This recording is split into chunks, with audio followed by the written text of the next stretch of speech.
Lucas capítulo 2, versículo 25, está escrito assim: havia em Jerusalém um homem chamado Simeão, homem este justo e piedoso, que esperava a consolação de Israel, e o Espírito Santo estava sobre ele.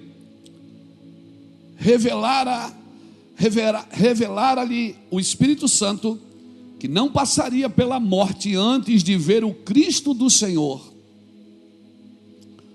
Movido pelo Espírito, foi ao templo, e quando os pais trouxeram o menino Jesus para fazerem com ele o que a lei ordenava, Simeão o tomou nos braços e louvou a Deus, dizendo: agora, Senhor, podes despedir em paz o teu servo, segundo a tua palavra, porque os meus olhos já viram a tua salvação, a qual preparaste diante de todos os povos, luz para a revelação aos gentios e para a glória do teu povo de Israel.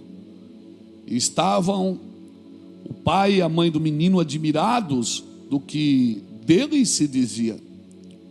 Simeão os abençoou e disse a Maria, mãe do menino: eis que este menino está destinado tanto para a queda como para a elevação de muitos em Israel, para ser alvo de contradição. Cabe isso na sua cabeça, Jesus sendo alvo de contradição? Também uma espada passará a tua própria alma, para que se manifestem os pensamentos de muitos. Glória a Deus. Estende a sua mão para cá, me abençoa. Obrigado, Jesus, por essa palavra. Que essa palavra encontre os nossos corações, que essa palavra encontre as nossas vidas debaixo de graça, que nós saiamos daqui, Senhor, despertados, destemidos, Senhor Deus, em nome do Senhor Jesus, por essa palavra. Que essa palavra encontre um lugar no nosso coração, que vire uma chave em nós, Pai, em nome de Jesus. Eu declaro isso. Essa palavra vai virar uma chave na sua vida hoje de entendimento, desafiando você para mais de Deus. Aleluia. Irmãos, essa palavra eu recebi do Senhor agora, essa semana, segunda ou terça-feira da semana passada que passou, lá em Campinas, quando eu estava lá na casa, que lá em Campinas a gente tem a casa dos pastores também, lá o pastor Juscelio alugou uma casa lá para receber os pastores, como a gente tem aqui no centro de Itajaí. Essa palavra veio como um fogo dentro de mim, falando de Simeão. Simeão, ouvinte. A palavra Simeão significa ouvinte, ou aquele que Deus ouve, ou aquele que ouve. E logo em seguida vai falar de Ana, né? Ana significa graça. Ana profetiza, Ana que estava no templo. Fala de Simeão e logo já fala de Ana, quando Jesus ainda era uma criança, que foi apresentado ao templo no 8º dia. Ou melhor, foi circuncidado no 8º dia, depois foi apresentado ao templo. E eu estava pensando nisso, Jesus alvo de contradição. E uma pergunta que bate no meu coração é sempre, talvez eu já participei de tantos podcasts, né? Entrevistas e tal, e as pessoas fazem sempre a mesma pergunta: como é que é ser usado por Deus? E eu sempre respondo a mesma coisa: pessoas vão te amar e vão te odiar pelo mesmo motivo. Tem pessoas que vão te amar e tem pessoas que vão te odiar, mas sempre é pelo mesmo motivo. E aí o texto que eu uso como base é esse aqui: Jesus alvo de contradição, que ele ia ser usado para queda de muitos e elevação de muitos. Muitos, quando ouviram falar de Jesus, foram elevados. Outros, quando ouviram falar de Jesus, entraram em ruínas. E este menino será motivo de queda e de muitos, mas também de ascensão, ou seja, de elevação. E eu preciso entender isso, irmãos, Cristianismo é isso. Tem dia que eu estou bem, tem dia que eu estou mal. Tem dia que eu estou legal. Tem dia que eu estou sorridente, né? Tem dia que eu não estou sorridente, irmão. Amém? Eu gosto muito de uma palavra do Vilela, do Felipe. Já ouvi ele falar sobre isso uma vez. Que ele diz que sociedade é essa que a gente tem que ser feliz todo dia. Todo mundo está vendendo felicidade na internet, como se você não tivesse o direito de ficar triste. Morreu alguém na sua família, você fica triste, mano. Perdeu o emprego, você fica triste. A não ser que você tenha um melhor do que esse. Aconteceu uma coisa, você fica triste, mas parece que é proibido ficar triste. Ficar triste, irmãos, não é doença. Tristeza não é doença, a não ser quando é uma vida de tristeza. Mas você ter dias de tristeza, de angústia, na realidade são esses dias que preparam você para aquilo que Deus tem para a sua vida. Nos dias de alegria você celebra, nos dias de tristeza você aprende. Pegou isso? Na alegria você não aprende muito, você só celebra. A alegria está no coração. Mas o dia de tristeza você pensa. Por isso que a Bíblia diz que é melhor ir na casa de luto do que na casa de festa. Porque na casa de luto o homem pondera o seu coração, ou seja, ele aprende mais. Então tem coisas que você vai aprender com a tristeza que o sorriso não te ensina. Tem coisas que você vai aprender no dia triste, no dia mau, que o sorriso não te ensina. Porque no calor da celebração, muitas vezes, você não aprende nada. A gente celebra, e é importante celebrar. O crente, eu sempre digo, um crente que não é alegre é um difamador do evangelho. Mas não significa que ele não pode ficar triste. Não significa que ele não tem dia de tristeza. Tem dia que você está em elevação, tem dia que você está em queda. Tem dia que você não está mal. E aí, o que é que aconteceu? Jesus deixou de ser Jesus na sua vida? O Senhor deixou de ser teu Senhor? Eu gosto muito de um texto de Romanos 11, 22, que diz que nós devemos considerar a bondade e a severidade de Deus. Então Deus é bom, mas é severo. Deus é severo, mas Deus é bom. Deus é justo. Deus ama, mas repreende e castiga quem Ele ama. Amor e correção caminham juntos. Tristeza e alegria também, irmão. Montes e vales estão sempre perto um do outro. Então não entre em condenação se você está num dia triste, amém? Tem dia que você não está alegre, ponto final. Tem dia que você não está bem. A Bíblia diz em Romanos 11, 22, que para os que caíram, severidade, mas para contigo, bondade, se é que permanecereis nela, de outra sorte também tu serás cortado. O dia da tristeza eu estou permanecendo, estou aqui. Não estou legal? Não estou bem? Estou triste, mas estou aqui. Eu estou aqui, não estou?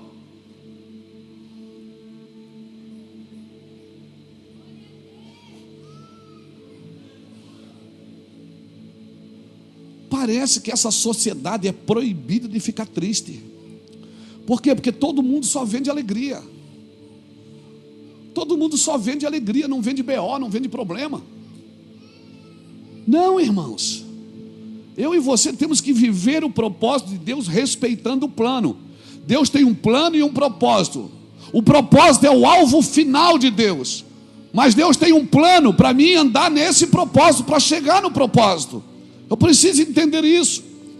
E se tem uma pessoa que entendeu isso, foi Abraão.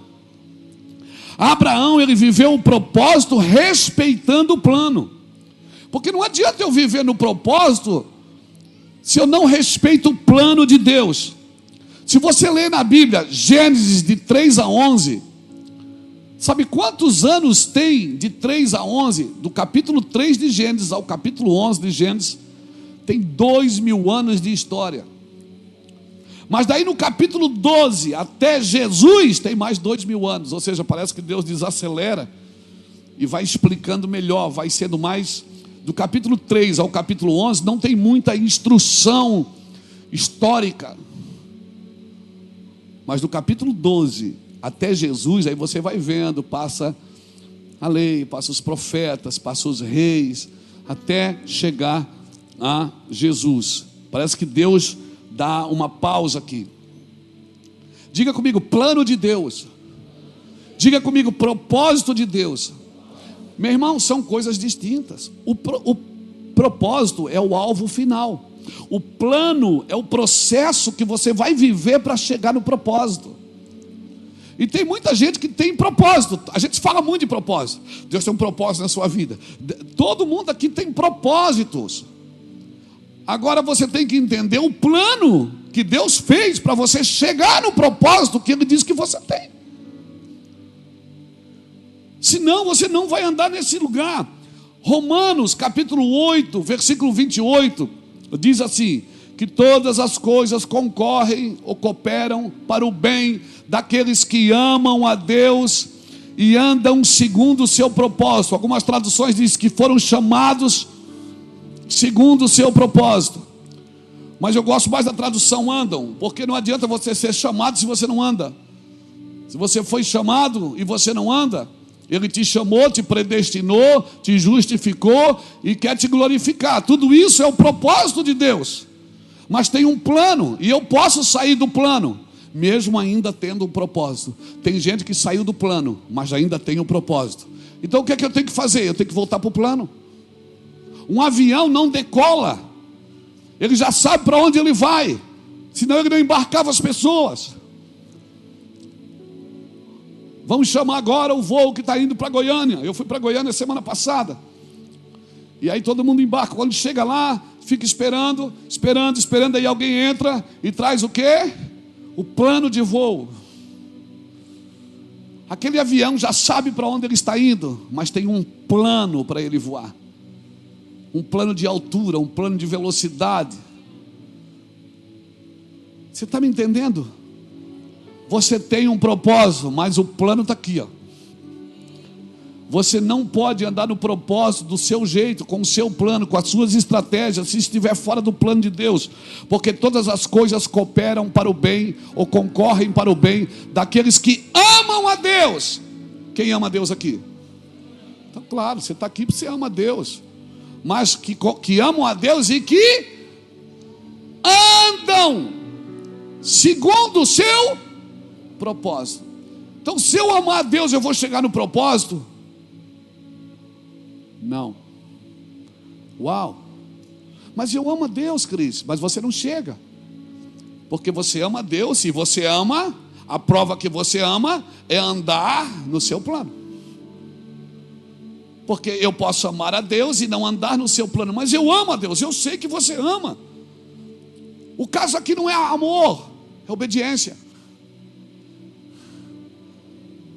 Por isso que ele disse: você me ama, você me obedece. Vós sois meus discípulos se fizer o que eu vos mando. Obediência. Mas eu te amo, Jesus. Eu sei que você me ama, mas você não obedece. Se você me amasse mesmo, de verdade, você me obedeceria. E você faria as coisas como eu estou dizendo para você fazer. Não, mas Senhor, eu tenho um chamado. Você não tem um chamado, porque foi eu que te chamei. O chamado não é seu, é meu. O chamado não é seu, é você que é do chamado. É você que pertence ao chamado, não o chamado que pertence a você. Porque se você achar que o chamado é seu, você vai querer fazer as coisas do seu jeito e não do jeito de Deus.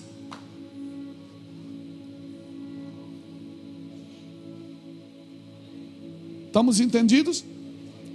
Como é que eu provo o meu amor por Deus? Andando segundo o plano que Ele determinou.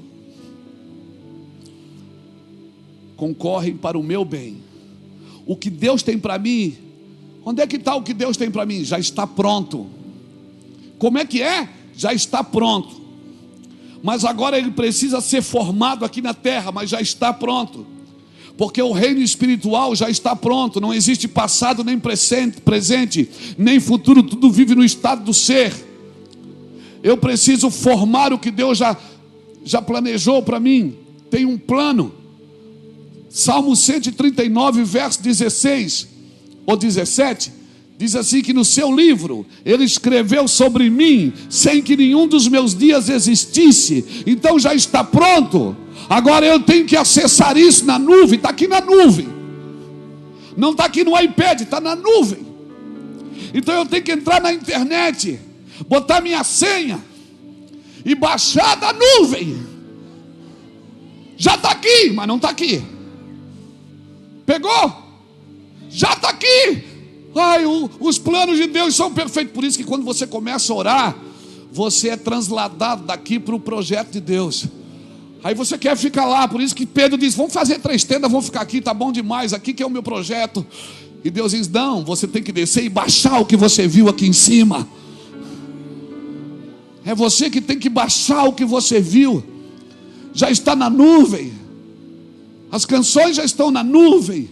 A unção já está na nuvem, a revelação está na nuvem, o projeto de Deus está na nuvem. Então o que eu faço? Aleluia! Mas a nuvem que eu tenho é 50 GB, então você precisa de 1 tera. Você precisa comprar mais espaço na nuvem. Só que esse espaço na nuvem você não compra com dinheiro. Esse espaço na nuvem você compra quando você se importa com Ele, quando você se dedica a Ele.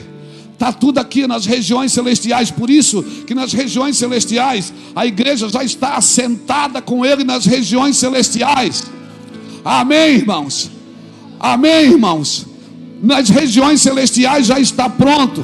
E Deus não vai fazer sem a igreja. Por isso eu preciso estar na igreja. A igreja é o corpo místico de Cristo, não é o templo, é a igreja. Já está na nuvem. Põe a tua senha aí. Baixa tudo que é seu. Meu Deus, baixa tudo que é seu. Eu vou falar de novo. Baixa tudo que é seu, porque já está pronto. Você está correndo atrás da bênção, mas já está ali. Você só precisa acessar e baixar o desenho de Deus para a sua vida. Já está pronto. Você pode viver tudo que Deus planejou para você. Aleluia. Aleluia. Mas está ali. Eu tentei baixar, mas não carrega. Sabe por que não carrega? Porque o Wi-Fi é fraco.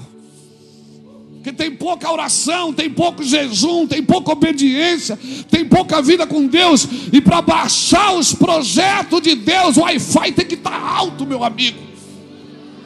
A ligação tem que estar alta, o Wi-Fi tem que estar ligado. Aleluia. Você está me entendendo, querido? Queda e elevação depende de que ângulo que eu estou olhando para Jesus. Se eu olho para Jesus só por minhas necessidades, Ele vai ser para minha queda. Porque Deus não investe em necessidade. Necessidade Ele supre. Ele investe em propósitos.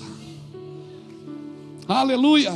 E talvez, é só eu posso estar vivendo em constante necessidade. Talvez é porque eu não esteja no propósito. É a hora que você diz: ai, aleluia. De repente Deus está tentando me ensinar algo.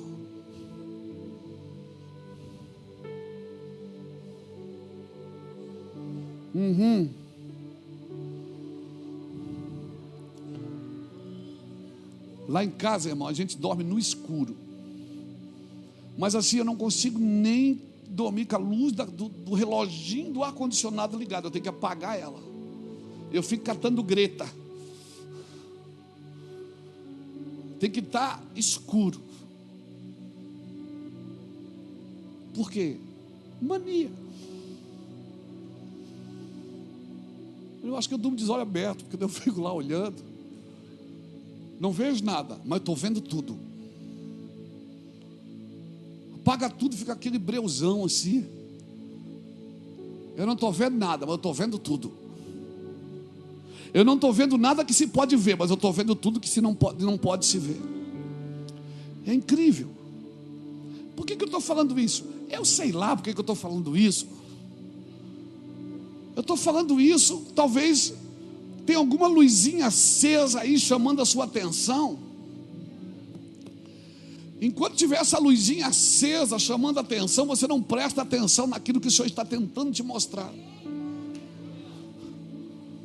De repente a gente acendeu uma luzinha com a nossa mão e a gente acha que tudo que vai acontecer na minha vida tem que ser por ali. E Deus diz: não é.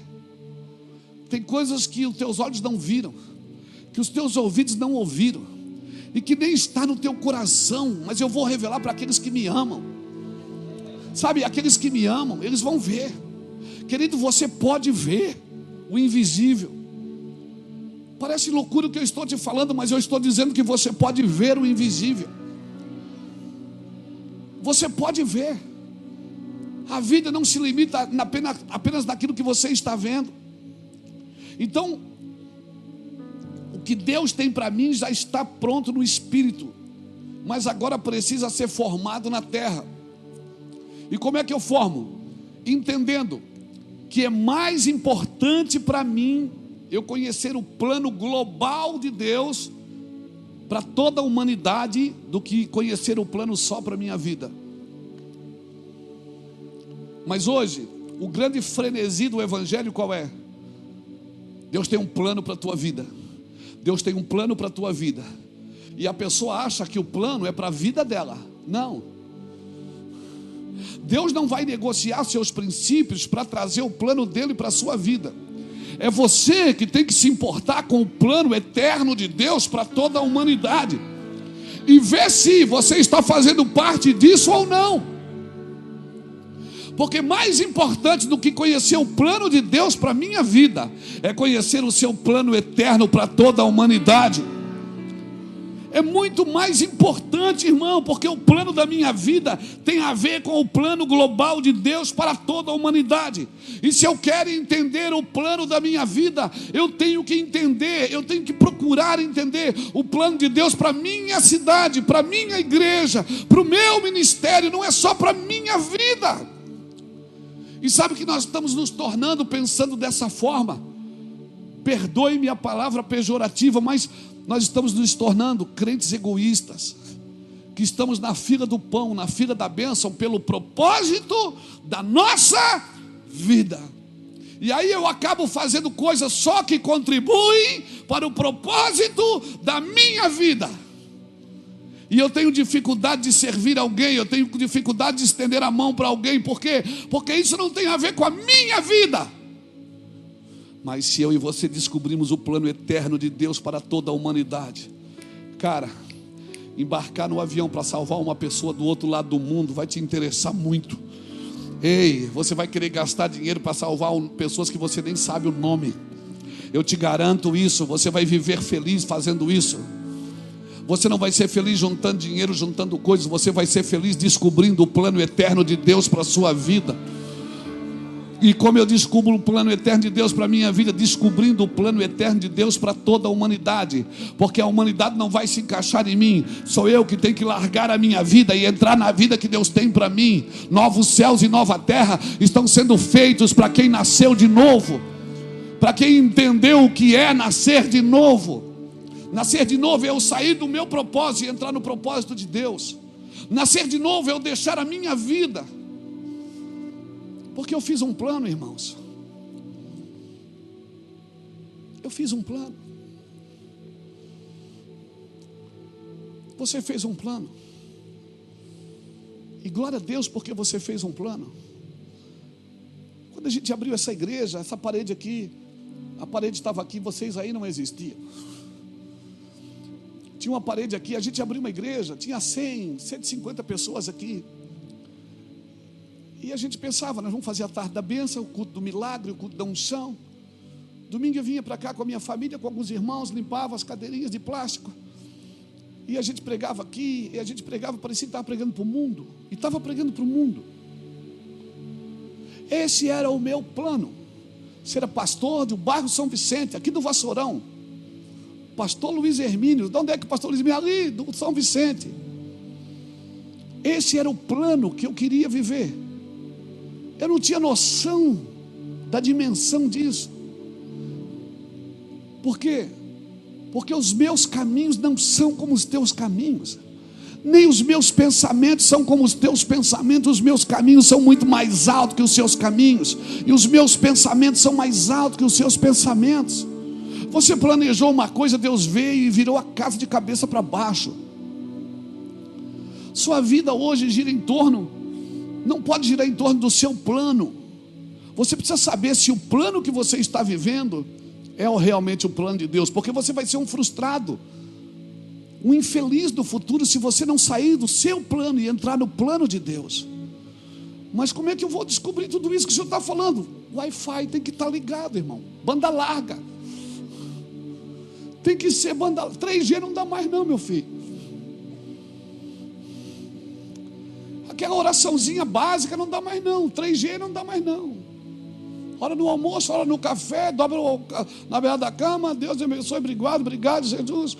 Agora me deito, agora me levanto, eu na beirada e ele assim no canto. Não, essa oraçãozinha não funciona mais, não. Em nome do Pai, do Filho e do Espírito Santo, amém. Obrigado, Jesus. Não, Senhor abençoe esse pão, abençoe essa cuca, abençoe. Não, essa oração é a básica. Sabe, é o básico da sua vida. Você vai ter que mexer em músculos que você nunca mexeu. Para entrar no plano de Deus, você vai ter que fazer um esforço que você nunca fez. Quem falou para você que servir a Deus é barato, mentiu para você. Jesus já fez tudo por mim, não fez não. Você tem que tomar a sua cruz e seguir-me. Tem uma cruz para você tomar, tem uma vida para você viver, tem desafios que vão bater na sua porta, tem frustrações, tem dia que você vai dormir com medo de acordar. Aleluia. Tem dia que você se assusta com a sua sombra. Deus vai treinar você no medo, vai treinar você na culpa, vai treinar você em todas as frustrações. Você vai ter medo de viver, você vai ter medo de reagir, você vai ter medo de, meu Deus, eu estou namorando, vou casar, não tem nada. Deus vai desafiar você a viver o plano dele. Mas se você tiver coragem, audácia, petulância, para entrar pelo novo e vivo caminho, pelo sangue da nova aliança, entrar no coração de Jesus e dizer: Jesus, eu estou aqui. Mas eu não trabalho na igreja. Não importa se você é um empresário, um comerciante, um negociante, um artista, um atleta. Não importa quem você é, um político. Não importa, você precisa colocar sua vida no padrão divino, porque tem um padrão divino para todos. Tem um padrão divino só para todos, é um trilho só. Amém, irmãos? Se eu quero entender o que Deus tem para a minha vida, eu preciso entender Deus, o que Ele tem para todas as pessoas. O plano global de Deus tem que vir antes do plano individual da minha vida. O plano é o processo para cumprir o propósito, para chegar no alvo final. Senão eu corro o risco de fazer 60, 70, 80 e frustrar, dizer: cara, não cheguei. Por quê? Porque eu negociei princípios, eu negociei valores, eu fui passando por cima de coisas que... Mas o meu pastor me dizia que Deus tinha um plano, e era verdade, mas você precisa entrar. Mas o que vai mudar na sua vida? Aqui a mente vai mudar, o coração vai mudar. Mudando a mente e o coração, muda as ações, muda o comportamento, muda a forma de ver a vida, irmãos. Eu preciso conhecer os planos de Deus. Agora tem um detalhe importante que eu preciso falar para você isso. O plano de Deus eterno envolve céu, mas envolve o Egito, envolve a Babilônia. Não, a Babilônia, tem gente que está jogando pedra na Babilônia, mas esquece que pode acertar uma pedrada na cabeça do irmão Daniel. O irmão Daniel está lá. Mas o Egito é o mundo é do diabo. Não joga pedra, porque pode acertar a cabeça do irmão Zé. O irmão José está lá no Egito, irmãos. E sabe quem que levou ele para lá? Foi Deus. E você ataca o Egito, e o irmão José diz: não, não ataca, estou aqui tentando fazer a obra. Mas quando eu entendo os planos eternos de Deus, eu entendo por que o Brasil está vivendo tudo isso. Cada nação tem um presidente que merece, meu amigo. Isso é para quê? Para acordar a gente. Por quê? Porque a gente depende de quem? De presidente? De governador? Não, você depende de Deus. O que Deus vai fazer na terra, vai fazer pela igreja. Um dia todos os reis que estão brigando agora vão se dobrar diante dele. Ele é o meu alvo. Eu não espero nada de Brasília, eu estou esperando da eternidade. Um dia ele vai descer e todos os reis da terra, todas as coroas vão ser tiradas da cabeça, todos os cetros vão ser jogados no chão. Eita Deus, tem que cantar eita mesmo. Aleluia, alguém levante a mão e diga aleluia. Sabe o que é que Simão fez naquele dia, Jackson? Ele apresentou Jesus no templo. Nós estamos precisando dos Simões, aos homens que voltem a apresentar Jesus no templo. Jesus está precisando desesperadamente ser apresentado novamente no templo.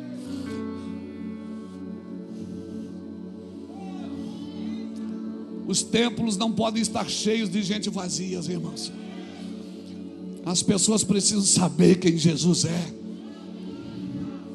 Eu oro para que Deus levante homens e mulheres que voltem a apresentar Jesus no templo. Que Jesus volte a ser apresentado. Volte a ser apresentado como alvo de contradição. Alvo de contradição. Muitas pessoas não apresentam Jesus hoje porque Jesus virou alvo de contradição. Então é melhor apresentar um plano para melhorar a sua vida. Ei, Deus não quer melhorar a sua vida. Não, pastor, não. Ele quer que você perca a sua vida, para que você viva a vida que Ele tem planejada para você, que ela vai até o final, até a eternidade. Ela vai transpor a sepultura. Ela vai transpor a sepultura. Você precisa ressuscitar, mas não há ressurreição sem cruz. Essa semana eu vi um amigo falar, um amigo da África, de Angola, Sadraque, falou isso. Um precioso amigo. Ele disse que na sepultura você via Jesus sem roupa, mas, ou melhor, na cruz você via Jesus sem roupa, mas quando chegou na sepultura você viu a roupa sem Jesus, porque Jesus já não estava mais ali. Ele ressuscitou. Meu Deus!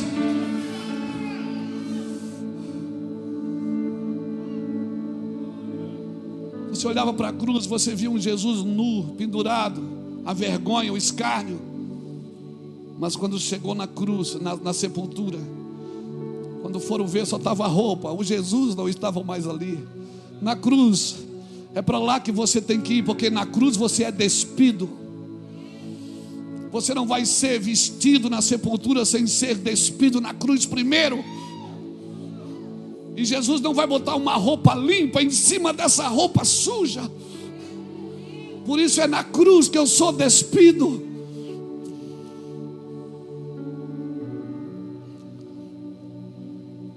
Na sepultura eu sou vestido,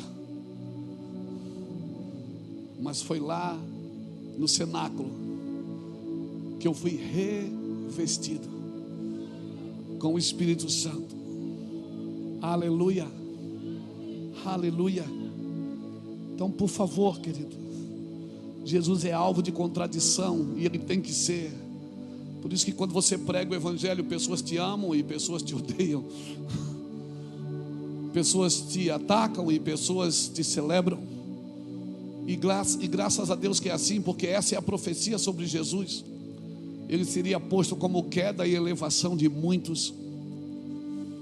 Se você permanece, é elevação, mas se não, será queda. Porque se eu não aceito os princípios de Cristo, como eu vou viver com Cristo? Eu serei só pastor, ou serei só ovelha de uma igreja? Não, irmãos. O homem, ele se move por três coisas: por necessidade, por prazer ou por propósito. E se você vive no propósito, certamente você vai ter prazer. E certamente você vai vencer as necessidades, todas elas. Seja até carência afetiva, você vai vencê-las. Você vai vencer a solidão, você vai vencer o medo, vai vencer a culpa. Você vai vencer a tristeza, a paternidade, você vai vencer tudo. Porque o Senhor te reveste. Então nós tomamos decisões por aquilo que nós precisamos fazer, mas não tomamos decisões por onde precisamos estar. Ei, deixa eu te falar uma coisa. As suas decisões talvez não sejam por aquilo que você tem que fazer, mas por onde você tem que estar. Porque o que você precisa fazer está onde você precisa estar. E se eu estou no plano de Deus, o que eu preciso fazer está ali. Eu não preciso sair do plano de Deus para fazer alguma coisa para mim. Porque todas as vezes que eu penso em mim primeiro, certamente eu vou ter que sair dos planos de Deus. Porque nos planos de Deus não tem egoísmo, não tem egocentrismo. Porque eu não penso em mim primeiro. Reino é pensar primeiro no outro. Deus amou o mundo de tal maneira que deu seu filho. Ele não pensou nele nem no filho. Ele pensou no mundo, no amor que ele tinha no mundo. Isso é loucura, por isso que evangelho é loucura. Por isso que evangelho é queda e elevação de muitos. Porque evangelho é loucura, não tem lógica. Como um inocente morre por pecadores. Evangelho é isso, é um inocente morrendo por pecadores. E nós não pensamos assim muitas vezes. A gente pensa, bateu, levou, olho por olho, dente por dente. E Jesus diz, não é assim. Evangelho não é isso. Não é olho por olho e dente por dente. Então eu vou ser franco para você. Eu não sei tudo que eu preciso fazer, mas de uma coisa eu sei aonde eu preciso estar. Porque o que eu preciso fazer vai aparecer exatamente aonde eu preciso estar. E se eu estou no plano de Deus, tudo que eu fizer cooperará para o bem daqueles que amam a Deus e andam segundo o seu propósito. Então não procure o que fazer, não procure ações, procure estar no lugar que Deus te quer. Bênção, mas eu preciso da bênção. Às vezes as pessoas param, pastor, abençoa a minha vida, me abençoa, pastor, me abençoa para fazer. Nós chamamos de bênção algumas coisas, mas o que Deus chama de bênção? O que é que Deus chama de bênção? Irmãos, Deus abençoa sempre tudo que Ele cria. Bênção é a ordem de Deus para que aquilo que foi criado funcione para aquilo que foi criado. Qual é a bênção de um pássaro? É voar. Qual é a bênção de um peixe? É nadar.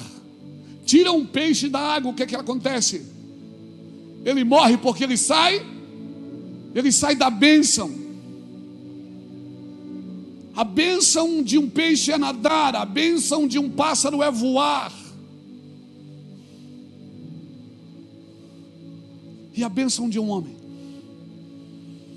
é governar.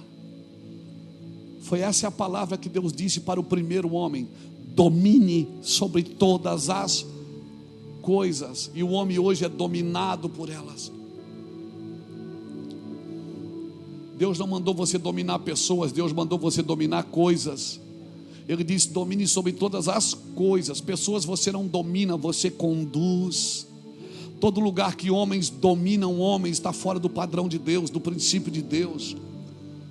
Todos os lugares. Por isso que eu odeio o comunismo. Porque comunismo é uma religião onde homens querem dominar outros homens. Não vá para bobo não. Comunismo é uma religião.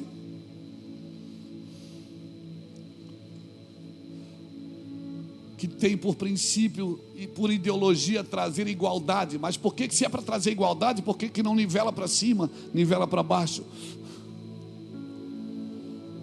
Porque o Jesus que eu sirvo não nivelou para baixo, Jackson. Ele nivelou para cima. Ele disse, eu vou e vou preparar lugar. Ah, meu Deus, para onde eu estiver. Porque o meu Jesus não é comunista. Por isso que o comunismo odeia a igreja, porque Jesus nivela para cima e não para baixo. Jesus nivelou e deu o céu para todos. Você tem direito de ir para o céu, para ir para a eternidade, viver a eternidade, porque o Jesus que desceu, ele se humilhou para te levar para o alto. Por isso que o comunismo odeia a igreja.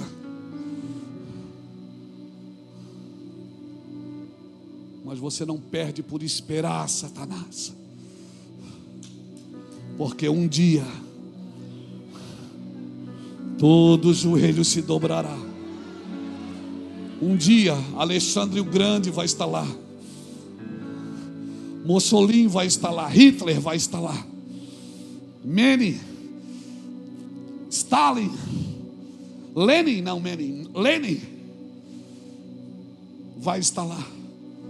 Todos os homens que quiseram dominar outros homens e quiseram dominar o mundo vão dobrar os joelhos e vão dizer: é verdade, Ele vive para todos sempre. Oh meu Deus! Ei, por isso não nivele Jesus para baixo, nivele sempre para cima. Se você tiver que medir a santidade com a carnalidade, sempre bote a santidade lá no alto e a carnalidade lá embaixo. Nivele sempre para cima. Por isso que o santo vai se santificar mais, o limpo, meu Deus, vai se limpar mais. Por isso que aqueles que querem Cristo, eles querem Cristo de verdade. Eles vão buscar mais profundo a Deus. Ei, quer saber? Você não precisa do diabo para fazer coisas erradas. Quer saber? O diabo é a seu favor. O diabo não quer que você faça a vontade dele, ele quer que você faça a sua. Por isso que ele disse: Jesus, não está com fome? Come. Você não está com fome, por que você não come? Você não precisa do diabo para fazer coisas erradas. Você só precisa estar firmado na soberba, no orgulho e na ignorância. E todos nós, deixa eu me incluir aí, porque também faço coisas erradas. Penso coisas erradas, falo coisas erradas. Eu não sou Deus. Todas as vezes que nós estamos firmados no nosso orgulho, na nossa soberba e na nossa ignorância, nós fazemos coisas erradas. Por isso que Jesus correu na frente, morreu na cruz,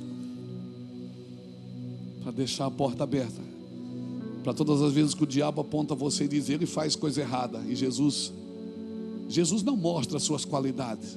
Jesus não diz: ele faz coisa errada, mas ele é bonzinho, ele dá o dízimo, ele vai na igreja. Não. Quando o diabo diz: ele faz coisa errada, Jesus mostra a mão.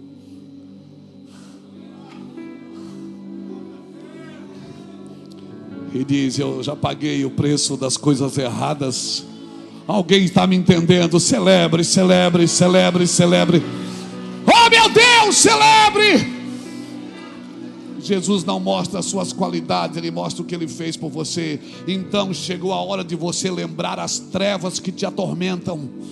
Você precisa lembrar as trevas, o que aconteceu naquela cruz.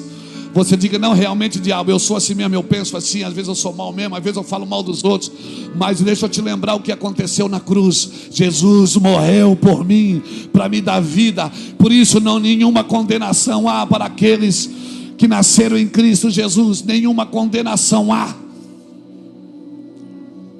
Você que escolhe se Jesus é para a tua queda ou para a tua elevação.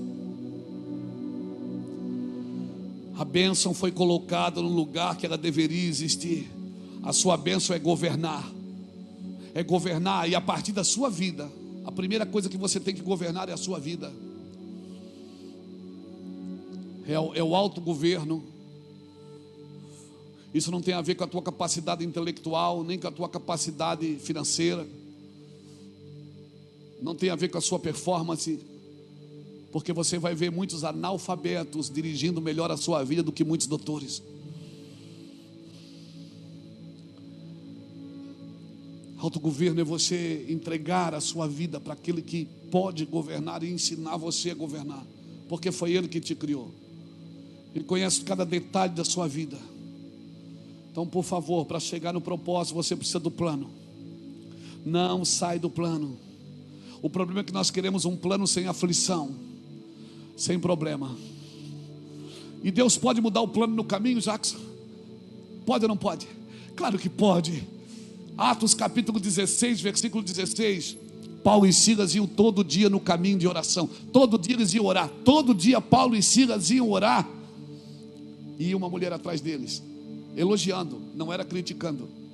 Ela dizia: meu Deus, que homem abençoado, que unção. Oh meu Deus, me arrepia essa unção. Glória a Deus, que glória, que fogo. Um dia aquilo incomodou Paulo. Paulo olhou para trás e disse: cala a boca, diabo. E por causa disso Paulo e Silas foram presos. Mas a Bíblia diz que à meia-noite, deixa eu conjecturar um pouquinho aqui, eu gosto de entrar na história. Paulo olha para Silas, não dá para ver porque estava escuro, ele estava no cárcere interior. Paulo olha para Silas e diz: ô Silas, dá um dó maior aí. Aí Silas: para quê, Paulo? Vamos adorar. Nós não estávamos indo adorar.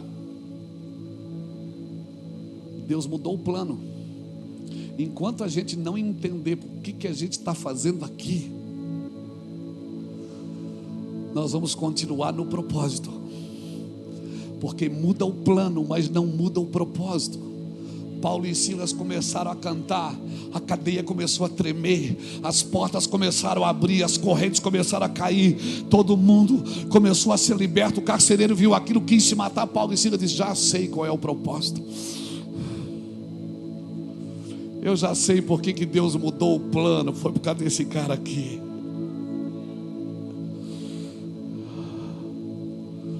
A minha pergunta é: Deus pode mudar o plano para te manter no propósito? Quem sabe alguns de vocês vão ter que mudar de cidade. Quem sabe alguns de vocês vão ter que mudar de igreja. Quem sabe alguns de vocês vão ter que mudar de faculdade. Alguns que estão fora vão ter que ir para a faculdade, e alguns que estão na faculdade vão ter que sair. Como é que faz? Você entende o plano de Deus para a sua vida?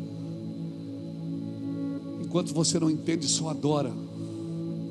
Eu quero deixar essa palavra no seu coração, desafiadora. Pessoas hoje, nós estamos na geração das ideias, não estamos? Todo mundo tem uma ideia. Você abre a internet, todo mundo tem uma ideia para tirar gordura do fígado, tirar para destravar alguém, para tirar para você respirar melhor, para tirar mancha da pele, para tirar piolho, para tirar não sei o que. Meu Deus do céu, todo mundo tem um remédio para dengue, todo mundo tem tudo para todos. É a geração das ideias, mas é a geração das ideias sem direção. Você não precisa de uma ideia nova, você precisa de uma direção correta. Porque todas as ideias, todas as coisas cooperam e concorrem para o bem daqueles que amam a Deus e andam segundo o seu propósito. Vai para o trilho, irmão. Vai para o trilho. Você pegou essa palavra? O plano de Deus caminha sobre a verdade.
rewrite my own shape.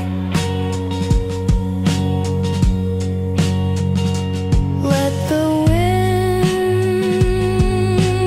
pull, let the sky unfold. I was born to drift and dance in places dreams aren't told. So I fly like a kite of dreams, threaded with hope in quiet seams. Even when the storms roll in, I rise again, skin to win. So I fly, and I'm finally free. A dream, a kite, and all of me. I'm a kite